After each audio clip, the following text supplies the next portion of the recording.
হুথিদের হামলায় লোহিত সাগরে জাহাজ ডুবি, নিহত ৪, নিখোঁজ ১৫। এদিকে ইয়েমেনের শক্তিশালী আকাশ প্রতিরক্ষা ব্যবস্থা ইসরায়েলের জন্য বড় ধাক্কা। কিয়েভে রাতভর নতুন করে রুশ ড্রোন হামলা, নিহত ২। শুনছিলেন সংবাদ শিরোনাম, শুরু করছি এবার বিস্তারিত। হুথিদের হামলায় লোহিত সাগরে জাহাজ ডুবি, নিহত ৪, নিখোঁজ ১৫।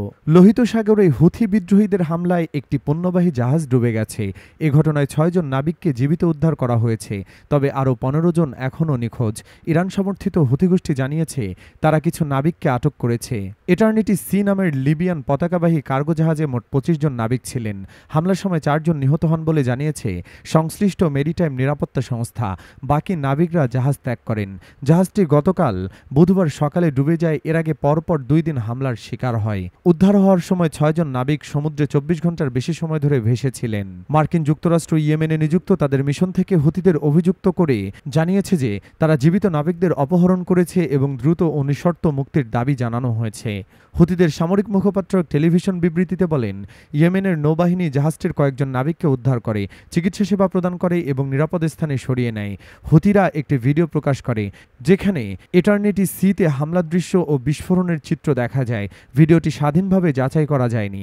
এছাড়াও রবিবার আরেকটি লিবিয়ান পতাকাবাহী জাহাজ ম্যাজিক সিস হুথি হামলার শিকার হয়, তবে ওই জাহাজের সব নাবিক নিরাপদে উদ্ধার করা হয়ে গেছে।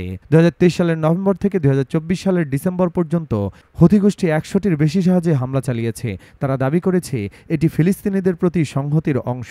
যদিও যুক্তরাষ্ট্র ২০২৫ সালের মে মাসে হুথিদের সঙ্গে একটি চুক্তি করে হামলা বন্ধ করতে, তবুও হুথিরা জানিয়েছে এই চুক্তি ইসরায়েলকে ছাড় দেয়নি। আন্তর্জাতিক শিপিং সংস্থা ইন্টারন্যাশনাল চেম্বার অব শিপিং এবং বিআইএমসিও এক যৌথ বিবৃতিতে এই হামলাকে নিরীহ বেসামরিক ব্যক্তিদের জীবনের প্রতি নিষ্ঠুর অবজ্ঞা বলে অভিহিত করেছে এবং লোহিত সাগরে কঠোর নিরাপত্তা জোরদারের দাবি জানিয়েছে। গ্রিস ভিত্তিক নিরাপত্তা সংস্থা ডায়াপ্লাস জানিয়েছে, আমরা শেষ আলো পর্যন্ত নিখোঁজ নাবিকদের খোঁজ চালিয়ে যাব।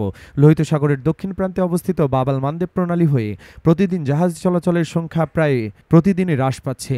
৮ জুলাই এ সংখ্যা ছিল ৩০, যা ১ জুলাই ছিল ৪৩।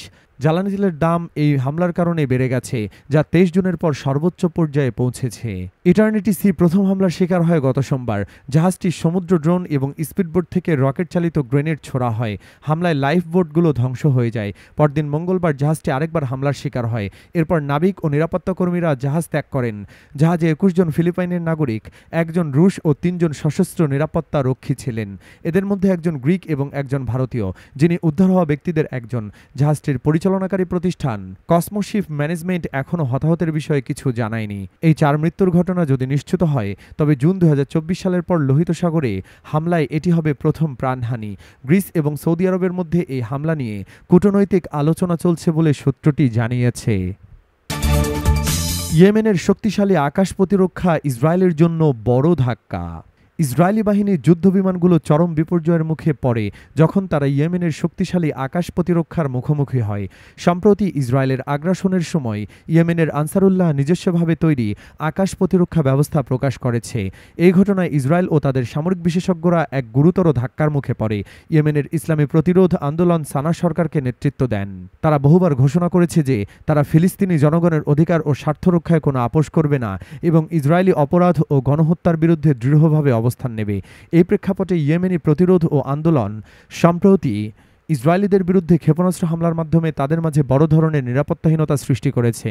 আনসারুল্লাহ যোদ্ধারা রেড সি এবং বাব আল মানদেব প্রণালীতে ইসরায়েলি স্বার্থ সংশ্লিষ্ট জাহাজ চলাচলের বিরুদ্ধে অভিযান চালাচ্ছে। তারা ইয়েমেনি প্রতিরোধে জারি করা নিয়ম লঙ্ঘনকারী জাহাজগুলোকে লক্ষ্য করছে। এই কৌশলের অংশ হিসেবে আনসারুল্লাহকে দখলকৃত ফিলিস্তিনের দক্ষিণ বন্দরগুলো অচল করে দিয়েছে এবং ক্ষেপণাস্ত্র হামলার মাধ্যমে ইসরায়েলি গুরুত্বপূর্ণ বিমানবন্দর, বিশেষত বেন গুরিয়ন বিমানবন্দরকে সংকটে ফেলেছে। এদিকে ইসরায়েলের পাল্টা হামলা চালিয়ে ইয়েমেনের গুরুত্বপূর্ণ বন্দর যেমন হোদেইদা বন্দর, রাস ইসা এবং হোদেইদার বিদ্যুৎ কেন্দ্র লক্ষ্যবস্তু করেছে। উল্লেখযোগ্য বিষয় হল, এই হামলা ইসরায়েলের বহু যুদ্ধ বিমান দিয়ে পরিচালিত হলেও আনসারুল্লাহ যোদ্ধারা ইসরায়েলকে একটি বড় ধাক্কা দিয়েছে। আনসারুল্লাহর সামরিক মুখপাত্র ইয়াহিয়া সারি জানান, ইসরায়েলি যুদ্ধ বিমানগুলো ইয়েমেনের আকাশসীমায় প্রবেশের চেষ্টা করলে তারা ইয়েমেনে তৈরি আকাশ প্রতিরক্ষা ব্যবস্থায় তীব্র বাধার মুখে পড়ে। এতে বহু যুদ্ধ বিমান ভীত হয়ে আকাশসীমা ছেড়ে দখলকৃত ফিলিস্তিনের দিকে ফিরে যায়। এই ঘটনা প্রকাশ করে যে ইসলামী প্রতিরোধ আন্দোলন শুধুমাত্র শুধুমাত্র ক্ষেপণাস্ত্র ক্ষমতা বা স্থল ও নৌবাহিনী শক্তিশালী করতেই থেমে নেই, বরং তারা আকাশ প্রতিরক্ষার ক্ষেত্রেও সক্রিয়ভাবে কাজ করছে। কাজে ইয়েমেনের আকাশ ইসরায়েলি ও তাদের মিত্রদের জন্য অনিরাপদ হয়ে ওঠে। এর আগেও পশ্চিমা গোয়েন্দা সংস্থাগুলো তাদের রিপোর্টে জানায়, ইয়েমেনিরা ভূগর্ভস্থ সুড়ঙ্গগুলোতে উন্নত অস্ত্র তৈরি করছে এবং তারা সম্পূর্ণ স্বনির্ভর। ফলে ইয়েমেনের এই নতুন চমক ইসরায়েলি দখলদারদের জন্য এমন এক সংকেত যা বলে দেয় অঞ্চলটিতে ইসরায়েলের কার্যক্ষমতা দিন দিন সীমিত হয়ে আসছে এবং তারা ক্রমাগত চাপে পড়ছে প্রতিরোধ অক্ষের কাছে। বৃহত্তর দৃষ্টিকোণ থেকে এটা ভবিষ্যতের রাজনৈতিক ও কৌশলগত সমীকরণ নির্ধারণে গুরুত্বপূর্ণ ভূমিকা রাখতে পারে। এই অঞ্চলের ঘটনাবলী ও চলমান পরিস্থিতি প্রমাণ করে সামরিক শক্তি ও অস্ত্রশস্ত্র আজকের সময়ের অপরিহার্য উপাদান। যে কোনো দুর্বলতা এখনও বড় ধরনের ক্ষতির কারণ হতে পারে। ইয়েমেনের সাম্প্রতিক ক্ষমতা এবং প্রতিরোধের দৃঢ়তা স্পষ্ট করে দেয় যে প্রতিরোধের অক্ষের হাতে অনেক এখনও শক্তিশালী কার্ড বাকি রয়েছে, যা এখনও খেলা হয়নি। কিয়েভে রাতভর নতুন করে রুশ ড্রোন হামলা, নিহত 2। ইউক্রেনের রাজধানী কিয়েভে আবারও রাতভর ব্যাপক ড্রোন হামলা চালিয়েছে রাশিয়া। ইউক্রেনের স্থানীয় কর্মকর্তারা এই তথ্য জানিয়েছেন। এতে কমপক্ষে 2 জন নিহত ও 13 জন আহত হওয়ার খবর পাওয়া গেছে। এ হামলায় শহরের বিভিন্ন স্থানে আগুন জ্বলছে। কিয়েভের স্থানীয় কর্তৃপক্ষ জানিয়েছে, শহরের কেন্দ্রীয় শেভচিনকিভস্কি জেলায় একটি আবাসিক ভবনের ছাদে ড্রোনের ধ্বংসাবশেষ পড়েছে। সামাজিক যোগাযোগ মাধ্যমে ছড়িয়ে পড়া কিছু ভিডিওতে রাতের আকাশে বিস্ফোরণের চিত্র দেখা গেছে, তবে বিবিসি ছবিগুলোর সত্যতা যাচাই করতে পারেনি। তবে সেসব ছবিতে দেখা গেছে বিমান প্রতিরক্ষা ইউনিটগুলো হামলা প্রতিহত করার চেষ্টা করছে। ইউক্রেনের সেনাবাহিনী ব্যালিস্টিক ক্ষেপণাস্ত্র হামলার আশঙ্কাও প্রকাশ করেছে। গত মঙ্গলবার রাতে ইউক্রেন জানিয়েছে এটি ছিল রাশিয়ার সবচেয়ে বড় আকাশপথে হামলা। 728টি ড্রোন এবং 13টি ক্রুজ ও ব্যালিস্টিক ক্ষেপণাস্ত্র একাধিক ধাপে দেশের বিভিন্ন শহরে আঘাত হানে। আজ বৃহস্পতিবার ভোরের দিকে কিয়েভের সামরিক প্রশাসন জানায়, শহরের 6টি জেলায় রাশিয়ার ড্রোন হামলা হয়েছে। টেলিগ্রামে দেওয়া এক পোস্টে প্রশাসনের প্রধান তিমুর তকাচঙ্কা বলেছেন, আবাসিক ভবন, যানবাহন, গুদামসহ অফিস ও অনাবাসিক ভবনে আগুন লেগেছে। তিমুক চকাতঙ্ক বলেন, দুর্ভাগ্যজনকভাবে আমাদের 2 জন মারা গেছে। এই মানুষগুলোকে রুশরা হত্যা করেছে। এটি একটি ভয়াবহ ক্ষতি।